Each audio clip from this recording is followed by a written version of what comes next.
약으로 붙잡으셔야 됩니다. 하나님은 우리의 행위로 하지 않고 하나님의 은혜로 그 믿음으로 말미암아 하나님의 자녀 삼아 주셨는데 그것이 하나님이 예정하신 약속이다. 그래서 지금 우리 이 교회에도 굉장히 그 갑론을박이 아주 심한 게 뭐냐면 이 구원론에 있어요. 같은 이 장로교 안에서도 이 학생들이 다 나눠져 있거든요. 그게 뭐냐면 이 바울과 칼빈 신학에 의해서 우리는 예수 그리스도를 믿음으로 말미암아 하나님의 자녀가 끝이거든요. 그 구원은 믿는 순간 하나님의 은혜로 우리가 믿게 된 거고 성령으로 하지 않고는 예수를 주라 시인할 수 없다 그랬기 때문에 성령의 역사로 인해 가지고 하나님의 예정하신 대로 경륜을 따라서 우리를 구원하셨어요. 그러면 그 구원이 끝난 겁니다. 이게 또 내가 구원이 취소되거나 그런 일이 없어요. 그게 이제 칼빈의 예정론이죠. 그래서 그 구원을 우리는 그렇게 알고 있는데 한쪽에 알미니안주의를 따라가는 통합책이나 이런 데는 그런 신학자들은 의견이 그렇게 해서 구원을 받았지만 살아가면서 이 하나님의 자녀가 하나님 앞에 죄를 짓고 회개하지 않으면 그 구원이 취소된다는 거죠. 그래서 죄를 짓지 말아야 된다. 경건하게 살아야 된다. 죄를 지어서 회개해야 된다. 이 논리를 성경 구절에서 그렇게 얘기하는 것처럼 보이는 구절들이 많이 있어요. 그래서 생명책을 네 이름을 생명책에 내가 지워버리겠다 이런 표현도 많이 나옵니다. 그래서 그런 성경 구절을 들어서 그렇게 이야기해요. 그 두 학설이 지금 팽팽하게 지금 엄청나게 너무너무 중요한 건데 어느 게 맞는 것 같습니까? 이걸 설명을 좀 드려야 될 것 같아요. 그거는요 인간이 누군지 몰라서 그래요. 우리는요 하나님의 그 죄라고 그분들이 말하는 그 죄라는 거 하나님이 기준으로 만드는 죄라는 거는요 이걸 우리 김치현 목사님이 나름대로 이제 해석을 한 건데요. 이 율법이라는 거는 하나님의 이 율법의 기준이잖아요. 죄다 죄가 아니라는 거 율법의 기준인데 이 율법은 통으로 되죠. 통으로. 여기서 하나만 어겨도 율법을 통째로 어긴 거와 동일하게 취급하는 게 하나님의 법이에요. 그렇기 때문에 이 율법을 완벽하게 다 지켜야만 이게 가능한 건데 인간은 절대 인간의 행위로는 이게 율법을 통으로 다 지킬 수가 없어요. 그래서 인간의 뭔지를 모른다는 거죠. 우리가 참된 회개를 과연 내 수준으로 하나님 앞에 참된 회개를 할 수 있겠느냐? 불가능해요. 그래서 우리가 로마서를 보면 뭐라고 했죠? 성령께서 구원받은 하나님의 자녀를 성령께서 율법을 이루어 가신다. 행하게 하신다. 이렇게 표현하죠. 그러니까 성화라는 것은 내 힘으로 되는 것도 아니에요. 이 구원을 받는 것도 내 힘으로 되는 것이 아니지만 성령의 역사로 된 거지만 하나님의 은혜로 우리가 그 성화를 이루어 나가는 것 그것도 성령의 역사로 말미암아 이루어져 가는 겁니다. 그게 이 약속의 자녀 했을 때까지 다 포함된 거예요. 그래서 굉장히 이런 단어를 볼 때 오직 약속의 자녀다라고 이렇게 얘기했을 때는요 굉장히 의미가 내포되어 있는 겁니다. 그래서 그런데 하나님의 자녀가 너무 막 죄를 많이 짓는다 이거죠. 그리고 나는 구원받았으니까 뭐 내 마음대로 산다 이런 식으로 가는 분들이 많다. 그래서 유보적 구원론이라고 해요. 김세윤 박사 선생님 유보적 구원론. 그래서 그쪽은 통합적 약간 알메니안주의 신학을 갖고 있기 때문에 이 순수 칼빈주의가 아니에요. 그러다 보니까 그런 의견 그것도 얘기를 가만히 들어보면 굉장히 성경적으로 근거가 있는 얘기인데 그러나 우리는 이제 칼빈주의를 따라가는 건데 그렇지 않다. 제가 봐도 그거는 이 로마서를 봐도요 그거는 그럴 수가 없어요. 인간이라는 건 하나님 앞에 하나님 기준으로 화만 내도 살인죄와 같다고 얘기하는데 화 한 번 안 되고 사는 사람이 어디 있습니까? 평생 동안 하다가 한 번 화낸 거는 잊어버렸죠. 그걸 회개도 안 해. 그리고 넘어갈 때 얼마나 많습니까 참으로 가다가도 막 옆에 끼어들면 막 열받아가지고 막 욕하고 막 그러는데 그래 김시영 목사님 그 얘기 하시더라고. 나는 빨간불 있어도 그냥 지나간다.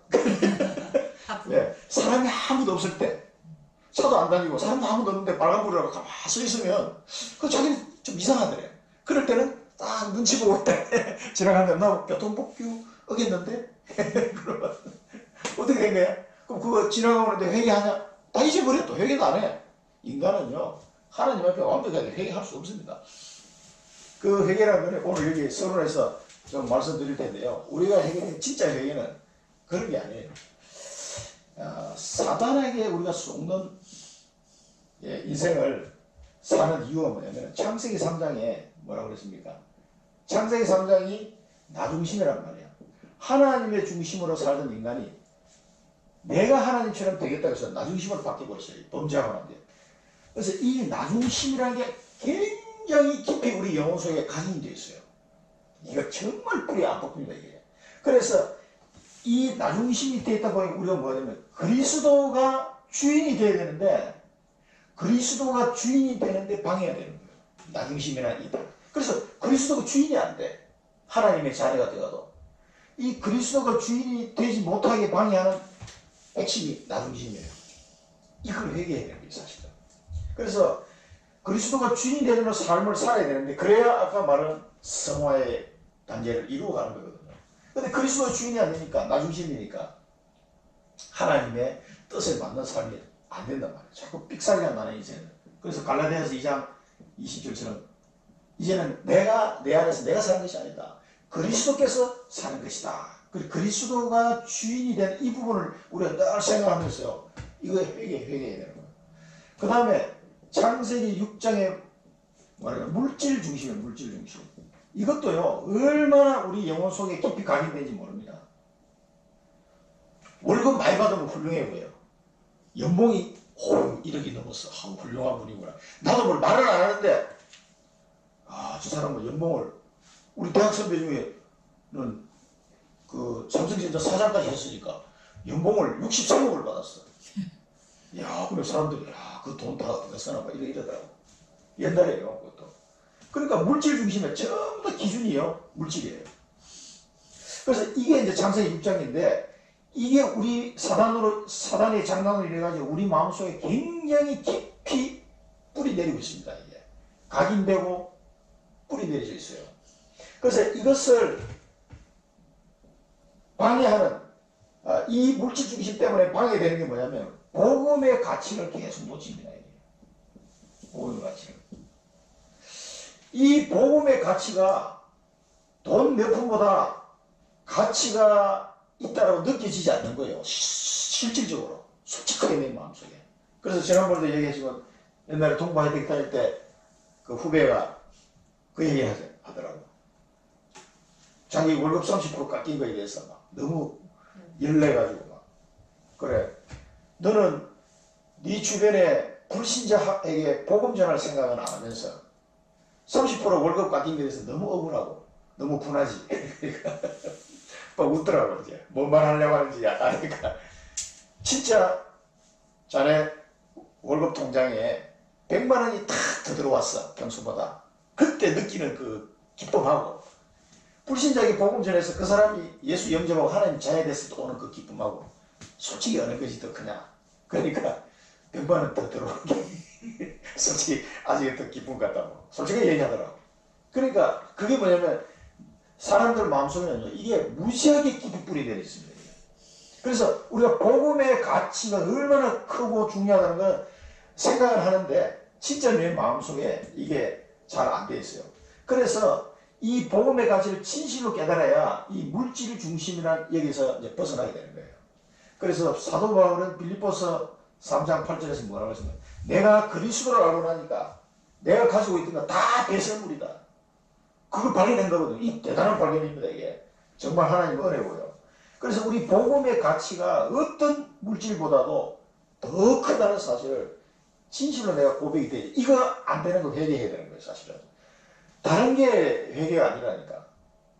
내가 자꾸 내 중심으로 가는구나. 하나님 나 어떻게 하면 좋겠습니까? 이거 회개해야 된다. 하나님 내 마음에는 복음 이건 떠들지만 정말 내가 이 물질 중심이 안 변한다는 거. 그거 하나님 앞에 회개해야 되는 거예요. 창세기 11장은 뭡니까? 성공 중심이에요. 성공 중심. 사람은요 그 직장 안에서도 그 좁은 직장 안에서도 누가 먼저 뭐 부장이 됐는지 누가 먼저 뭐 임원 달았니 뭐 이거 가지고 굉장히 싸우고 뭐 온갖 그 막 헤게모니 싸움이라 가지고 말도 못합니다. 그러니까 어떻게든지 올라가야 돼. 남들보다 늦게 승진하면요 괴로워서 막 견디지 못하는 거예요. 그래서 이 성공 중심이요 굉장히 체질이 되어 있습니다. 각인 뿌리 체질되어 있는 거예요. 그래서 뭔가 위로 올라가야 돼. 그러니까 이게 막 내 인생의 최우선이야. 이거보다 더 중요한 게 없어. 그래가지고 이것 때문에 우리가 손해보는 게 뭐냐면은 전도와 선교의 삶이 우선이 안 돼. 이게 우선이 돼야 되는데 전도와 선교의 삶이 내 세상에서 성공하는 것보다 더 우선이 돼야 되는데 이거 자꾸 방해가 있습니다. 그래서 예수님은 사도행전 1장 8절 말씀 주셨습니다. 정의 되라고. 정의 될 것이다. 성령이 임하시면 우리 정의 될 거라고 말씀하셨습니다. 그래서 우리가 계속 이 성공 중심으로 가는 이 체질이 딱 돼가지고 전도와 선교의 삶을 우선적으로 하지 못해. 그래서 마태복음 6장 30절에 너희는 먼저 그의 나라와 의를 구하라. 우리 지난주에 말씀 받았죠. 먼저 그의 나라와 의를 구하라. 이 먼저가 잘 안 돼요. 먼저가 안 되는 이유가 뭐냐면 내 마음 깊숙한 곳에 이 성공 중심이라는 게 깊이 뿌리 내려졌어요. 이 딱 체질이 돼가지고 계속 이거 중심으로 움직입니다. 나도 모르게. 그래서 이 창세기 3장, 6장, 11장은 누가 심어놓은 거냐면 사단이 심어놓은 거예요. 그래서 이걸 우리가 빨리 발견하고 이 부분이 안 되는 걸 회개, 이게 참된 회개예요. 다른 게 회개 아닙니다, 이게. 그렇게 알미니안주의 식으로 구원론을 주장하는 사람들을 물어보고 싶어요. 당신은 그렇게 주장하면 당신은 죄를 안 짓고 사냐? 이 율법에 말하는 죄를 과연 안 짓고 사냐? 백도 인간은 절대 불가능해요. 절대 안 되게 되는 인간이라니까. 그래서 오직 성령의 역사로 하지 않으면 이걸 우리가 회개할 수 없어요. 불가능합니다. 성령의 은혜. 그래서 우리 지난 로마서 8장에서 지난주에 배운 것처럼 예수님이 하늘 보좌에 앉아서 우리를 위하여 계속 치니까 항상 강구하느니라 그렇게 얘기하신 거예요. 그분 성령 하나님은 내 마음속에 오셔서 내 속에서 뭐예요? 탄식하며 기도한다 그랬어요. 나를 위해서. 예수님은 하늘 보좌에서 지금 막 강구하고 계시고 성령 하나님은 내 속에서 막 탄식하며 기도하시고 이런 하나님의 은혜가 없이는 이거 해결이 안 됩니다. 그 외에 뭐 기타 등등 자범죄는 말할 것도 없고 회개가 되겠습니까? 안 됩니다. 택도 없습니다. 그래서 이게 참 회개입니다. 요게 이제 이게 얼마만큼 되어지느냐에 따라 이게 나의 영적 상태거든요. 영적 상태. 저걸 알고 나를 알면 백전백승이는데 이걸 사단이 지금 어떻게 우리를 끌고 가려고 하는 거예요. 유 목사님이 정말 정리를 잘 해주셨어요. 3장 나중신, 6장 물질, 11장 성공중심. 기가 막히게 그 단어를 딱딱딱 끄집어내는데요. 거기에 저 어제 묵상하면서 이게 방해가 되더라고요. 이게 그리스도 주인이 안 돼서 그렇구나. 이걸 방해하는구나. 물질주의 때문에 복음의 가치를 내가 자꾸 놓치고 있구나. 이 성공중심 때문에 내가 전도와 선교의 삶을 우선하지 못하고 살고 있구나. 이게 자꾸 방해되더라고요. 그래서 우리가 이 부분을 회개해야 참된 회개입니다. 이거는 하나님 우리를 성화시켜 나가는 과정 속에 있는 거예요. 구원은 끝난 겁니다. 생명으로 이미 기록됐어요. 끝난 거예요. 그래서 이 영적 상태로 김시원 목사님은 이걸 해석을 어떻게 하냐니까 우리가 천국에 가서 받는 상급은 따로 있는 게 아니다. 이제 그분은 그렇게 얘기하면서 뭐라고 얘기하냐니까 내가 소천하기 직전까지 갔을 때 그때 내 영적 상태 그때 영적 상태를 가지고 그대로 천국을 간다는 거예요. 무슨 말인지 이해됩니까? 그래서 그걸 영원히 산다는 거예요. 그래서 내가 이 땅에 살아가는 동안 영적 서밋이 안 되면 천국에 가서 영적 서밋이 안 돼서 계속 그 수준으로 산다. 자기는 그렇게 생각이 된다면서 이야기하시더라고요. 그래도 일리 있는 얘기로 생각했더라고요. 따로 상급이 있는 게 아니고 구원받은 자가 우리 상급이라고 그랬고 나의 이 영적 상태가 이 땅에서 살아가는 동안은 내가 누려지는 이 영적 상태가 그대로 천국까지 이어지는 것이다. 그래가지고 이제 영원히 산다는 거죠. 그러니까 빨리 영적 서밋이 되셔야 됩니다. 그래야 그런 부분은 이제 확실하게는 모르겠습니다. 그래서 일리 있는 해석이라는 생각이 듭니다. 그래서 우리 영적 상태 그래서 중요합니다. 하나님 우리 영적 서밋으로 계속 성령께서 인도해 가시는 거죠. 그래서 본론에서 보면은 큰 근심과 고통이 있다 그랬어요. 이 사도 바울이 큰 근심과 고통이 있다. 이스라엘 사람들이 보면은 9장 4절에 보면 뭐라고 했습니까? 양자의 축복을 받는 제일 먼저 하나님의 자녀로 부름받은 사람이 이스라엘 백성들이죠. 나의 택한 백성이다. 그래서 출애굽을 했고 이 하나님의 어떤 민족보다 먼저 이 양자의 축복을 받은 사람이 육신적으로 볼 때 이스라엘 백성이죠. 하나님의 영광이 그 위에 있는.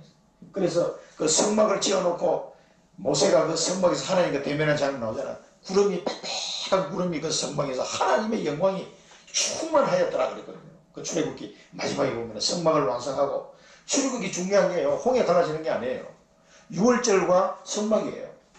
성막. 그 성막의 영광이 그 성막이 누구를 말합니까? 그리스도를 예표하는 것이 성막이잖아요. 그 성막에 하나님의 영광이 가득 찼다. 충만하였더라 그랬거든요. 이런 영광을 맛본 사람들이 이스라엘 백성이고 하나님이 이 백성들에게 언약을 주셨고 아브라함부터 시작해서 하나님의 언약을 주셨고 또 모세를 통해서 하나님이 이 율법을 주셨고 레위기를 통해서 예배와 약속들을 주셨어요. 그 제사에 대한 비밀들을 피제사의 비밀들을 아주 상세하게 다 주셨습니다. 그 다음에 두 번째는 언약의 조상들. 이 이스라엘 백성이 언약의 조상들이 아브라함부터 시작해서 언약의 조상들이 이 이스라엘 사람들 그리고 이들을 통해서 그리스도께서 오시는 그리스도의 계보에 들어간 사람들. 그러니까 룻이나 라합 같은 이런 다말 같은 사람들도 그리스도의 계보에 들어가는 이런 축복을 누리게 된 거죠. 다른 민족은 뭐 언감생심 꿈도 꿀 수 없는 그 일들을 이스라엘 백성은 이 언약의 조상들은 그리스도의 계보에 들어오는 이 축복을 받았습니다. 만물 위에 계신 하나님이신 그 그리스도의 계보에 들어가는 그런 영광을 맛본 사람들이 이스라엘 백성이다. 그런데 이 이스라엘 백성들이 하나님을 거부하고 이 복음을 거부했단 말이에요. 그래서 이 로마서 9장을 쓸 때는 9장에 와서는 8장까지는 주로 로마에 있는 이방인 크리스찬들, 이방인으로서 예수 믿고 하나님 자녀된 사람을 중심으로 편지를 썼다면 이 9장, 10장, 11장에는 유대인들 중에서 예수 믿고 돌아온 사람, 이 사람들에게 하는 말이에요. 그러니까 내가 이방인들에 대해서 내가 복음 전할 자로 내가 택함을 받았다고 했지만 내 백성들에 대해서 그냥 무관심한 게 아니다. 그러면서 이 편지 내용이 들어간 겁니다. 그러면서 나는 이 우리 민족이 자기 족속들이 구원받기 위해서 큰 근심과 고통이 있다. 그랬습니다. 큰 근심과 나는 고통 중에 있다. 했습니다. 나의 형제, 그래서 뭐라고 했습니까? 1절에서 3절 보면 나의 형제와 골육의 친척, 이 골육 친척을 위해서 기도할 때 큰 근심과 고통 중에 있다. 이 사람들을 위해서 내가 우리 민족을 안 위하는 것이 아니다라고. 그러면서 로마서 8장에서는 예수 그리스도 사랑해서 그 누구도 끊을 수 없다라고 이야기해놓고서는 여기서는 내가 그리스도에서 끊어질지라도 이렇게 얘기했습니다. 그러니까 아주 최고의 극단적인 표현을 한 거죠. 내가 그리스도에서 끊어질지라도 이 사람들을 살리고 싶다. 그게 자기 마음이다. 그걸 3절에 이야기했습니다. 나의 형제고 골육의 친척을 위하여 내 자신이 저주를 받아 그리스도에서 끊어질지라도 원하는 바로라. 그러니까 내 양심이 성령 안에서 나와 더불어 정언한다. 그래서 이 사람들을 구하기 위해서 자기 양심이 성령 안에서 정언한다. 그리고 자기가 거짓말하는 것이 아니다. 이 말이죠. 그리스도에게 끊어질지라도 이 사람들을 살리기를 원하는 그런 사람이라는 걸 이야기합니다. 우리가 출애굽기 32장 이 비슷한 심정이 모세에게 있었어요. 모세도 그 이스라엘 백성이 나와가지고 시내산까지 왔잖아요. 홍해가 갈라지고 시내산까지 와가지고도 뭐라 그랬어요? 모세가 시내산 올라가서 10계명 받아올 동안 40일 동안 그걸 못 기다리고 금송아지 만들어가지고 그것도 아론 제사장이 또 가지고 금송아지 만들어 거기서 춤추고 있는 거예요. 그러니까 그 시키맥도로 데려다 돌비를 막 너무 열받아서 던져버렸죠. 그래서 하나님이 깨지가지고 다시 만들어주셨어요. 모세에게. 그때 하나님이 모세에게 한다. 무슨 말하냐면 이 민족을 내가 썰어버리고 너를 통해서 내가 민족을 만들겠다니까 모세가 엎드려서 그 자기 백성을 놓고 그렇게 화를 냈음에도 그 백성을 살려달라고 엎드려서 하나님 기도합니다. 차라리 나를 데려가시고 이 하나님의 백성을 그렇게 할 수는 없는 거 아닙니까? 하나님 모르고 그렇게 했겠어요. 모세를 테스트한 거죠. 그래서 이 모세가 기도하면 자기 백성을 위해서 자기 목숨과 바꾸겠다는 식으로 기도합니다. 그걸 살려달라고. 그래서 그 민족이 하나님의 백성이라고 데리고 나와가지고 광야에서 다 죽이면은 사람들이 하나님을 욕할 거 아니냐 막 이렇게까지 얘기하고요. 32장에 보면. 그래서 모세의 이 중보기도를 통해서 하나님이 그 진노를 푸는 장면이 나와요. 그래서 이런 심정이 사실은 바울의 심정입니다. 그래서 로마서 우리가 나중에 보겠습니다. 11장 25절에서 27절에 보면은 이 부분이 나와요. 이 굉장히 이제 신학적으로 우리가 잘 봐야 될 부분인데 이방인의 충만한 수가 돌아오기까지 는 유대인들이 예수 그리스도를 배척했다는 거죠. 그러다가 이방인의 충만한 수가 돌아오고 나면 이 이스라엘이 구원을 받게 될 것이라는 것이 하나님의 약속이다 이렇게 얘기해요. 그래서 전 세계의 마지막 구원을 받을 백성이 이스라엘 백성이에요. 초대교회부터 이스라엘 백성들은 아주 소수지만 예수 믿고 나머지는 대다수는 안 믿었잖아요. 그럼 막 잡아주의했잖아요. 그래서 이 사람들이 세계복음화를 했는데 결국은 돌고 돌아서 마지막에 구원받을 이방인 구원이 끝나고 난 뒤에 구원을 받을 사람은 이 이스라엘 백성이라는 걸 얘기하고 있습니다. 이 굉장한 미래를 내다보고 한 말이에요. 그래서 이걸 생각하면서 자기 형제 본육 친척을 놓고 늘 바울은 기도하고 있는 거죠. 이게 이제 하나님의 약속이라는 거예요. 대단하게 보통 깨닫기 어려운 부분이죠. 그래서 우리가 유대인 이스라엘 지금 선교 굉장히 중요합니다. 이스라엘이 복음화 돼야 이제 마지막 세계 복음화 완료되는 거예요. 이 표현을 보면. 그래서 우리 렘넌트 중에서도 이스라엘 사람들이 복음 전하는 친구들이 있더라고. 미국에 유학 가가지고. 그래서 하여튼 지금은 그 아랍 쪽, 이슬람 쪽과 이스라엘 사람들에게 복음 전하는 우리 팀들이 있고요. 또 그 이스라엘 안에도 현재 이 크리스천들이 있어요. 유대교가 아닌 기독교를 믿는 예수 그리스도를 믿는 사람들이 있단 말이에요. 많은 핍박 중에는 있지만 실제 현재 있습니다. 그래서 우리가 여기서 붙잡아야 될 언약은 뭐냐면은 나의 가문과 하나님이 내게 맡겨주신 현장이 있습니다. 이 현장을 놓고 중보기도가 돼야 돼요. 중보기도 간절하게. 그래서 시편에 보면 상한심령이다. 시편 51편에 나오죠. 상한심령. 하나님 앞에 정말 이것 때문에 내 현장에 있는 사람들을 바라보면서 중보기도 하는 거죠. 그들을 위하여 상한심령으로 기도해야 돼요. 이 기도가 안 나오면은 이쪽으로 빨리 가야 돼. 이 기도가 안 나오면 이쪽으로 가야 됩니다. 그래서 또 기도하고 또 이쪽으로 갔다가 또 기도하고. 그래서 이 기도를 우리 바울이 큰 근심과 고통 중에 이스라엘 백성을 위해서 기도하는 이런 모습을 보면서 우리에게 주시는 메시지가 저는 이거라고 생각합니다. 우리 가문과 우리 현장을 꼭 기도하라. 그래서 우리 사촌 형님 이제 마지막 우리 가문에 지금 우리 친가 쪽에는 사촌 형님 장손이는 남았어요. 그래서 형수님한테 형수님 우리 가문의 30년 전쟁이 이제 마지막 종점입니다. 그랬더니 감사합니다. 너무 감사합니다. 아직도 병원에 계신데 갈비뼈 안 나가지고. 그래서 알코올 치료하라고 이렇게 이제 얘기를 해놨는데 어떻게 된지 모르겠어요. 그러니까 그 영적 전쟁에 30년 전쟁에 지금 끝머리에 와 있는 것 같아요.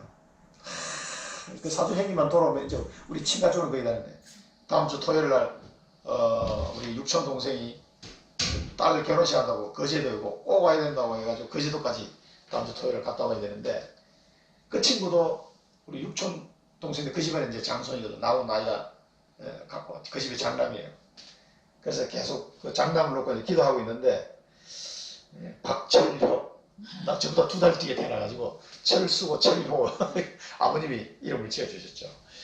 그래서 이 가문 복음을 놓고요. 이건 진짜 30년 그림 같아요. 기도하셔야 됩니다. 그 다음에 하나님의 예정입니다. 하나님의 예정.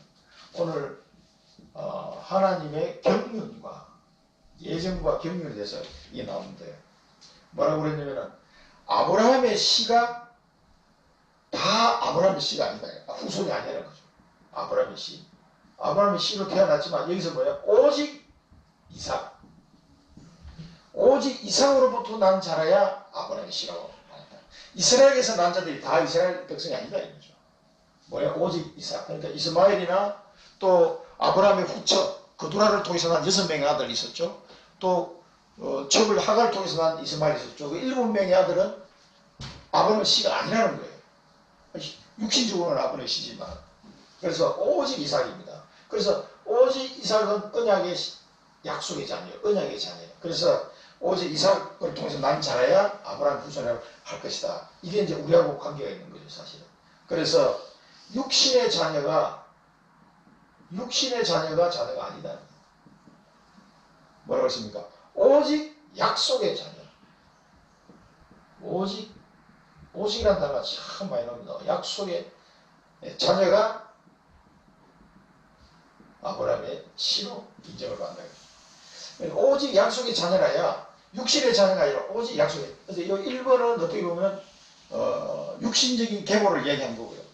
두 번째는 뭐냐니까 복음 안에서 약속의 자녀가 된 자를 지금 얘기하는 거예요. 육신의 자녀. 그러니까 이스라엘 백성이 아니고 이방인이라도 오직 복음 안에서 약속의 자녀라야 씨로 여김을 받는다. 그래서 약속의 말씀을 이 사람들이 누구예요? 약속의 말씀을 주신다는 거죠.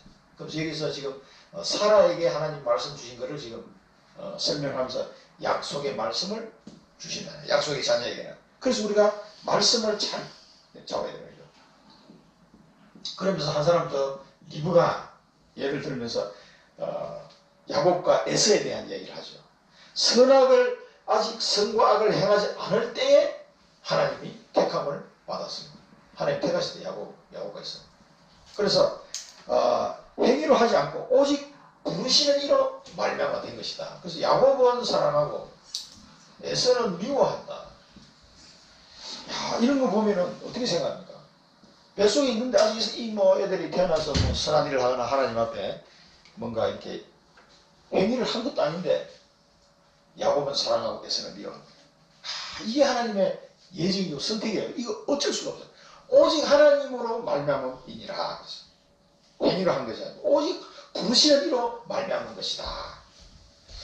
그래서 우리가 하나님의 언약의 자녀, 약속의 자녀로 택함을 예정하사 택함을 받았다는 게 얼마나 큰 축복인지 아셔야 돼요.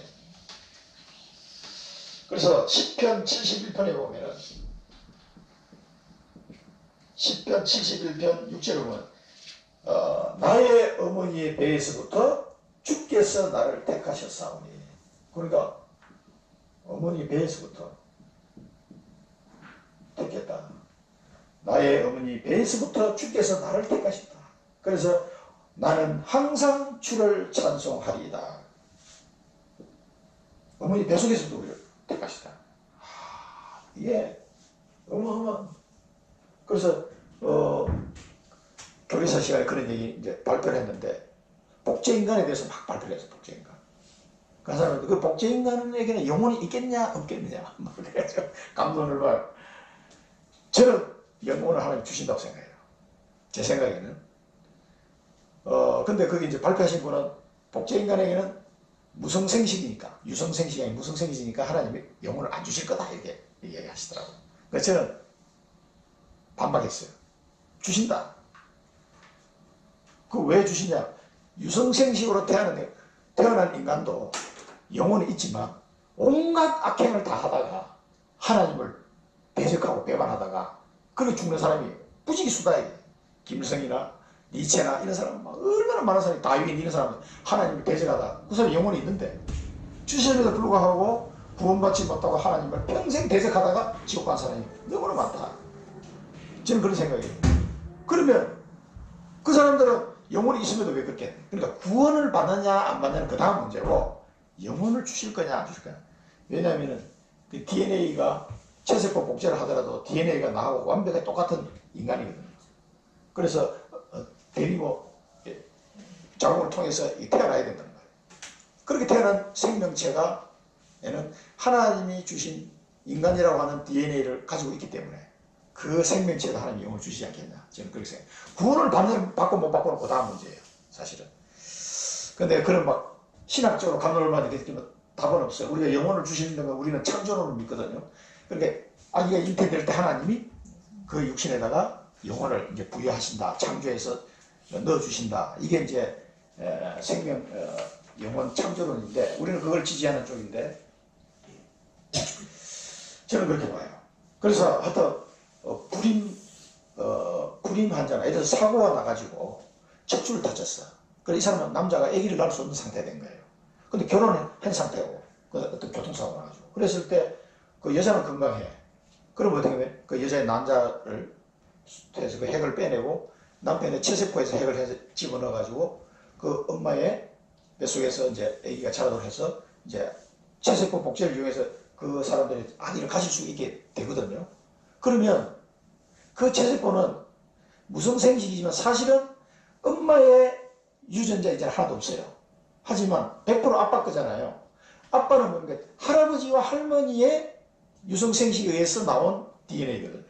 그러니까 이 아이는 어떻게 보면 할아버지 할머니의 유전자를 가져가는 거죠. 자기 아버지가 똑같이 가져가니까. 그러니까 그것도 올라가면은 또 그 결과는 그러니까 똑같이 하나님이 창조하실 때 흙을 빚어서 생명을 불어넣으셨는데 그 흙을 빚어진 게 뭡니까? 그게 유전자 정보가 다 들어있는 거거든요. 그대로 된 거예요. 그러면 하나님이 원하시는 유전자 정보를 가지고 있는 어떤 존재라면 하나님이 영을 주시지 않겠나. 이거는 뭐 제 생각입니다. 이거 뭐 답이 없어요, 사실은. 그리고 앞으로 이런 시대가 과학적으로 이미 기술력이 다 왔기 때문에 앞으로 그런 식으로 해서 불임 부부가 자녀를 그렇게 해서 가질 수도 있을 것 같아요. 그런 경우에.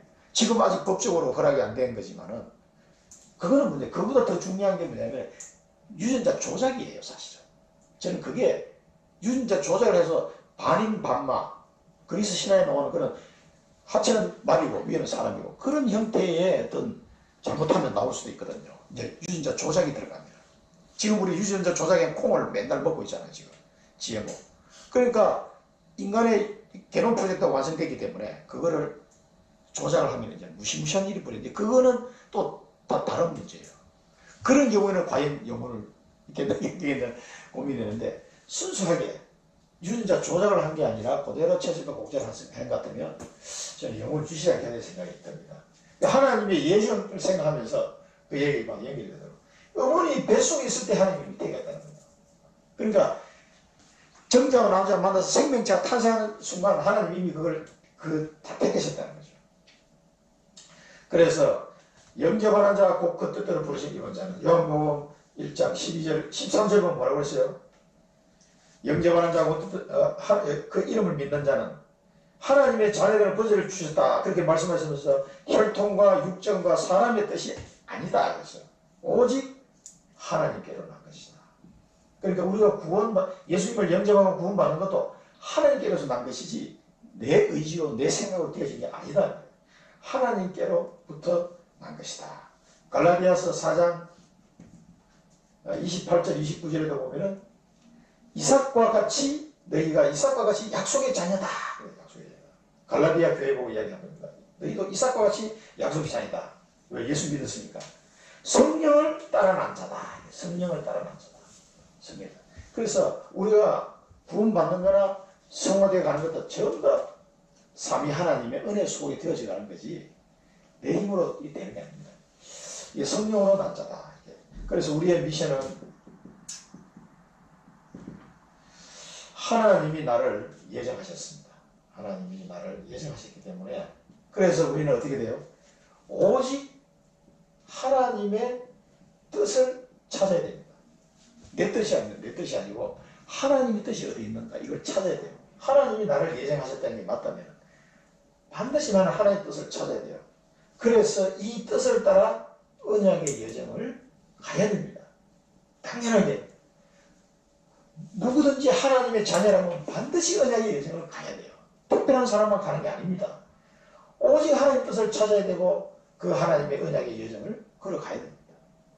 이 하나님이 예정하시는 게 맞다면 이게 우리의 미션이에요. 하나님의 경륜은 뭐냐? 경륜이라는 말은 하나님이 계획을 하시고 그 계획대로 이루어 가신다는 거예요. 경륜이라는 거예요. 경륜. 이렇게 예정해서 부른 사람을 하나님이 그 언약이 성취될 수 있도록 계획하시고 이끌어 가시고 성취하신다는 거예요. 그게 이제 하나님의 경륜 이렇게. 그래서 그러면 이 9장 14절을 보면 하나님이 불의하시냐? 이렇게 예정하시고 선택하셨는데 야곱은 사랑하고 에서는 미워하신 게 그게 하나님의 불의하시냐? 결코 그럴 수 없다. 아니다. 이제. 그러면서 모세에게 했던 말씀. 모세에게 뭐라고 그랬습니까? 긍휼히 여길 자를 긍휼히 여기고 불쌍히 여길 자를 불쌍히 여겼다. 그랬어. 모세에게 이르시되 내가 15절에 긍휼히 여길 자를 긍휼히 여기고 불쌍히 여길 자를 불쌍히 여기리라 하셨으니 그런즉 원하는 자로 말미암음도 아니요 다른 법질하는 자도 아니다. 그러니까 긍휼히 여길 자를 하나님이 이걸 구분하신다는 거죠. 긍휼히 여길 자를 불쌍히 여길 자를 하나님 알아서 하십니다. 모세에게 하신 말씀이에요. 그러면서 원하는 자는 원하는 자도 내가 원한다고 되는 게 아니에요. 원하는 자도 아니고 다른 박질한다. 열심히 노력해서 되는 것은 아니다. 그러면 뭡니까? 오직 하나님으로 말미암다. 여기도 또 나옵니다. 오직 하나님으로 말미암아서 되는 것이다. 그래서 하나님께서 하고자 하시는 자를 긍휼히 여기시기도 하고 또 완악하게 하는 자를 또 완악하게 하신다. 그렇게 되겠습니다. 그리고 바로에 대해서도 얘기했죠. 하나 빠졌는데 모세와 바로도 뭐라고 했습니까? 이게 바로에 대해서도 성경이 17절에 보면 바로에게 이르시되 내가 이 일을 위하여 너를 세웠으니 곧 너로 말미암아 내 능력을 보이고 내 이름이 온 땅에 전파되게 하려 함이라. 그 바로를 통해서 하나님의 이름이 온 땅에 전파되도록 하기 위해서 바로를 세운 거예요. 그러니까 바로를 강팍하게 하셨다 이렇게 또 표현을 하고 있었죠. 그래서 이 바로라는 사람을 이렇게 하나님 택하신 것은 하나님의 이름을 온 땅에 전파하기 위해서 그때 바로왕을 세운 거예요. 바로는 그렇게 악역을 하다 간 거예요. 이 사람. 모세는 하나님의 쓰임 받은 거고 이게 전부 하나님의 선택이고 하나님의 경륜을 따라 이루어 가시는 거예요. 그래서 에베소서 1장 7절에서 12절 요건 너희들 꼭 읽어보셔야 됩니다. 때가 찬 경륜을 위하여 예정하셨다. 때가 된 거예요. 때가 찬 경륜을 위하여 이걸 위하여 하나님 우리를 예정하셨다는 거예요. 그래서 모든 일을 그의 뜻의 결정대로 일하신다. 모든 일을 그의 뜻의 결정대로 하나님의 뜻대로 뜻의 결정대로 일하신다. 그러니까 하나님이 예정하시고 경륜을 따라 이루어 가시고 그럼 이제 이 뒤에 나오죠. 그럼 나는 뭐 하는 거야? 나는 그럼 가만히 있으면 되겠네? 아니죠. 하나님이 이걸 하시다. 100% 하나님이 뜻이면서 100% 나의 삶을 통해 사시는 거예요. 이게 50%가 아닙니다. 이게 이제 우리 머리로 이해하기 어려운 부분이에요. 100% 하나님 뜻인데 100% 나의 행동을 통해서 나의 삶을 통해서 되는 거예요. 그래서 우리가 하나님 앞에 100% 순종해 나가도록 하나님 그렇게 만드시는 거죠. 그래서 하나님이 나를 사용하시는 겁니다. 그래서 뱃속에 있을 때부터 나를 택하신 거예요. 나를 사용하시려고. 그래서 나를 100% 내 의지 100% 하나님의 뜻 100% 이게 맞물려서 이루어지는 겁니다. 하나님의 경륜은. 이건 인간의 산수로는 이거 계산이 안 되는 거예요. 예정하신 하나님은 그의 경륜을 따라 하나님의 경륜을 따라 하나님을 이루시기 때문에 하나님의 경륜을 따라 이루시기 때문에 우리는 어떻게 돼요? 하나님의 말씀을 붙잡아야 돼요. 그래서 하나님의 말씀을 따라 이 성경 말씀은 계속 성취되는 말씀이거든요. 그래서 하나님의 경륜을 따라 이루어 가실 것이 맞기 때문에 우리는 뭐예요? 하나님의 말씀을 붙잡아요. 다른 거 붙잡을 수가 없어요. 하나님의 말씀을 통해 붙잡아야 되는데 이 말씀을 누구에게 줘요? 그 일을 이룰 자에게 주시는 거예요. 그러니까 이 하나님의 말씀을 누가 붙잡아요? 내가 붙잡아야 돼요. 하나님이 나를 통해 내가 이 언약으로 하나님의 말씀을 붙잡도록 하세요. 그래가지고 그의 뜻을 이루어 가시는 거예요. 이게 우리의 앞으로 삶입니다. 앞으로 남은 여생은 하나님의 경륜을 따라 우리가 하나님의 말씀을 언약으로 붙잡게 하시고 그 언약을 붙잡고 나를 통해서 하나님의 뜻을 이루어가세요. 이 말씀이 내 삶을 통해서 하나님 뜻이 이루어지는 쪽으로 우리를 끌고 가시는 거예요. 그래서 말씀을 잘 들어야 돼요. 왜?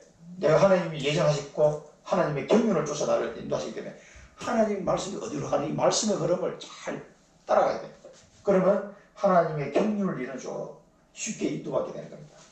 결론입니다. 그래서 우리는 언약기도, 오늘 이 바울이 했는 언약기도, 이거는 중보기도입니다. 중보기도. 하나님을 언약적 중보. 나의 가문과 현장을 놓고 중보기도가 되어야 되겠고요. 그래서 하나님의 언약의 여정을 나는 갈 수밖에 없어요. 이것이 왜? 하나님이 나를 예정하시기 때문에. 엄마 뱃속에 있을 때부터 예정하시기 때문에. 그 다음에 언약을 나는 성취할 수밖에 없다. 당연하지. 왜? 하나님의 경륜을 따라 나를 인도하시기 때문에. 그래서 언약 기도, 언약의 여정, 언약 성취할 때 중요한 게 뭡니까? 말씀이에요. 말씀 붙잡고 언약 기도, 말씀 붙잡고 언약 여정, 말씀 붙잡고 언약 성취. 그래서 말씀이 중요한 거죠. 그래서 하나님께서 우리에게 예정하시고 또 그 뜻을 따라 때에 찬 경륜을 따라서 우리를 인도하시는데 하나님의 말씀을 우리가 그래서 붙잡아야 됩니다.